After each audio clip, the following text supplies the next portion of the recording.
ওং নমঃ শিবায়। নমস্কার, আমি অ্যাস্ট্রোলজার শ্রী রাকেশ। আমরা পরমপিতা ঈশ্বরের কাছ থেকে যে সুপার পাওয়ার পেয়েছি তা আমাদের আঙুলের প্রথম পর্ব থেকে দ্বিতীয় পর্ব এবং তার থেকে তৃতীয় পর্ব, এখান থেকে আঙুল থেকে আমাদের সমস্ত শরীরে মিশে যায়। আমার আজকের ভিডিওর আলোচ্য বিষয় বৃদ্ধাঙ্গুলের পর্বের ভালো এবং মন্দ। আমাদের প্রথম পর্বে, বৃদ্ধাঙ্গুলের প্রথম পর্বে থাকে আমাদের ইচ্ছা শক্তি।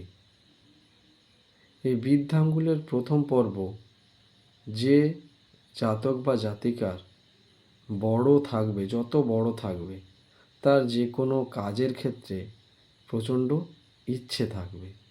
যদি এই বৃদ্ধাঙ্গুলের প্রথম পর্ব ছোট হয় তাহলে কিন্তু তার কাজের প্রতি ইচ্ছে খুব কম থাকবে।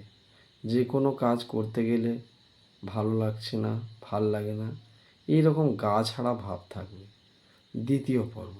দ্বিতীয় পর্বে রয়েছে যুক্তির পর্ব। অর্থাৎ এই বৃদ্ধাঙ্গুলের দ্বিতীয় পর্ব যার যত বেশি ভালো, তার কথা বলার ক্ষেত্রে প্রচণ্ড যুক্তি থাকবে। সে যে কোনো কাজ কিন্তু করবে, যে কোনো কিছু করবে বা কোনো কিছু বলবে অত্যন্ত যুক্তির সঙ্গে।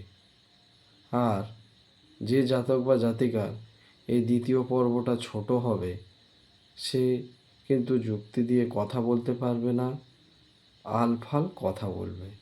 আমাদের বৃদ্ধাঙ্গুলের তৃতীয় পর্ব থাকে ভালোবাসার পর্ব।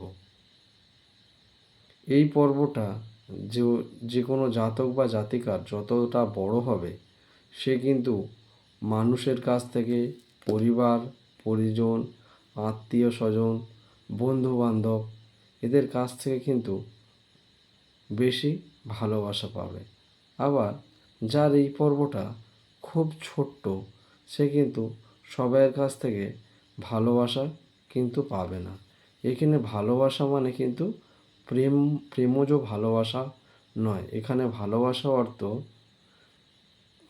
পারিবারিক যে ভালোবাসা, বন্ধুবান্ধবদের যে ভালোবাসা, যে মান্যতা, সেই ব্যাপারটা বোঝানো হয়েছে। নমস্কার, আজকের ভিডিও এইটুকুই।